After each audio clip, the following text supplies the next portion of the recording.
Welcome to the War Academy channel. The Battle of Stalingrad is undoubtedly the most famous event of World War II, which marked for many the beginning of the end for Germany. Although when this event is analyzed, the vast majority of aspects focus on how it was possible for Paulus's troops to be pocketed, or the way in which the Sixth Army was succumbing with the inefficient airlift. In this program, we go to focus on how the rescue operation led by von Manstein was organized and what were the keys to its failure. It all started when on November 19 the Soviets began their encirclement operation on Stalingrad.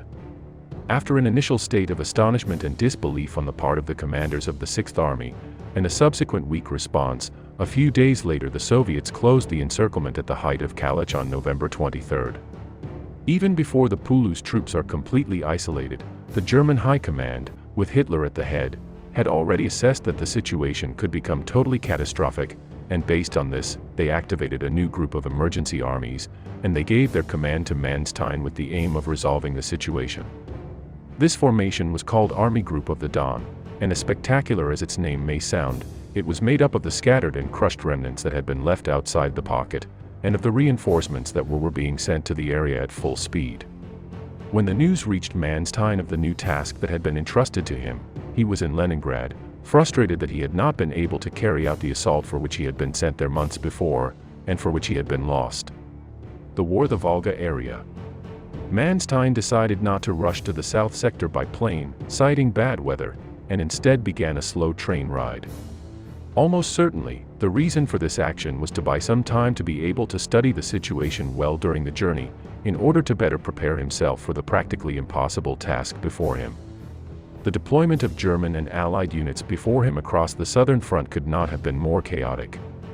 On the one hand we have that his main combat force, this being the Sixth Army and almost the entire Group B, were besieged and with practically no options to intervene. Farther south in the Caucasus, hundreds of kilometers away, Army Group A had been unable to reach its stated objectives, and its situation was very precarious and also in great danger of being lost. With respect to the Allied armies of Germany, their situation was also catastrophic, since 2 of the 4 that were present in the area had been destroyed. As if this were not enough, large gaps had been opened in the German lines that had not yet been plugged, and if the Soviets decided to continue attacking with large armored formations in the direction of Rostov, there was not much that could be done to prevent the entire German southern flank from being cut off. But as misfortunes never come alone, Germany now also had to face the landing that the Allies had made in Africa, in which the United States deployed troops in the area for the first time, and the definitive defeat of Rommel in Alamein and the therefore impossibility of taking the Suez Canal. These actions had occurred just a few days before the siege of the Sixth Army in Stalingrad, and also called for the urgent shipment of reinforcements and resources to North Africa. Once Manstein arrives in the area, and begins to take charge of the situation, his first task is to reorganize his units as best as possible, having no choice but to form a series of groups that cannot be defined as divisions or armies. They are simply scraps that have been grouped around a commander and in the end have formed a small combat unit, named directly after their general. Gruppe Spang, Gruppe Abraham, or Gruppe Pfeiffer are some of them. One German officer went so far as to describe them as follows: they are construction battalions, railway units, rear elements, Cossack gang, and Luftwaffe ground crew, all more or less crammed together. Re-establishing the front with these types of units as best they could, the rescue operation also began to prepare in parallel. All that could be mustered for the breakthrough that was to bring them into contact with the Sixth Army at Stalingrad were 2 panzer divisions, these being the 23rd and 6th. The 23rd Panzer Division was a worn-out unit of just 30 tanks from Army Group A in the Caucasus, and the 6th had been able to arrive from France after spending several months recovering. This division was commanded by one of the most efficient generals in the German army, this being the famous General Erhard Rauss. At first, there were more divisions assigned for this task, but they had to be sent to other equally critical sectors, in order to keep the front stable.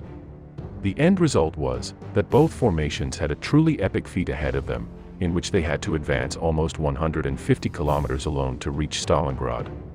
To give us an idea, it is more than the distance that each German pincer had to travel in the Battle of Kursk. Although given the small number of available forces, this penetration had to be as fine as a sword, they had some Romanian groups that little by little had to shore up the flanks of the penetration vanguard. As we can imagine, in view of what had happened recently, and based on the poor armament they had, not much confidence was placed in these 4 Romanian infantry divisions.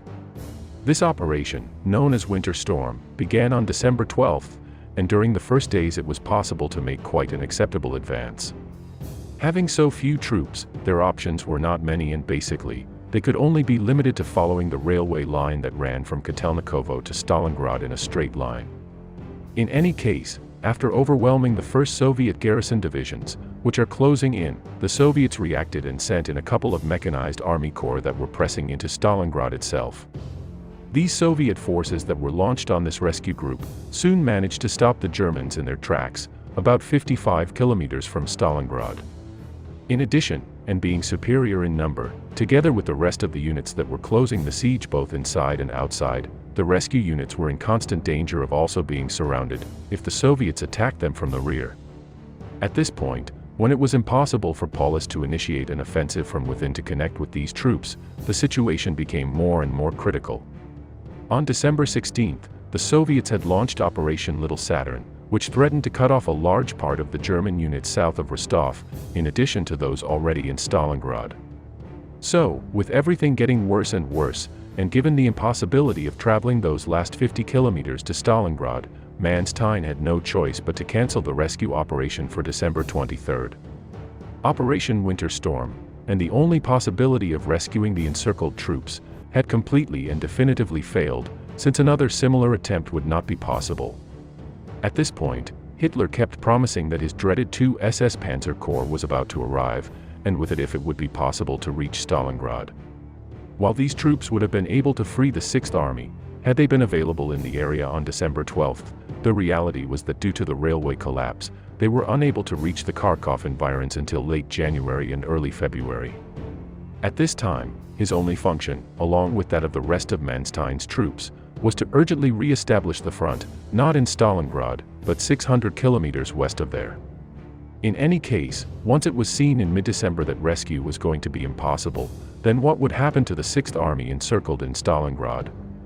As Manstein himself collects in his memoirs, they had no other option but to sell it as a necessary sacrifice to save the situation in the area, because for each Soviet division that was occupied in the encirclement of Stalingrad, it was not exerting pressure on the rest of the Axis troops trying to consolidate the front.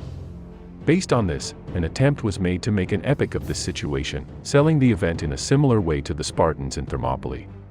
However, here we are not talking about sacrificing a few hundred soldiers or a division. We are talking about the loss of 300,000 men, which is hardly justified.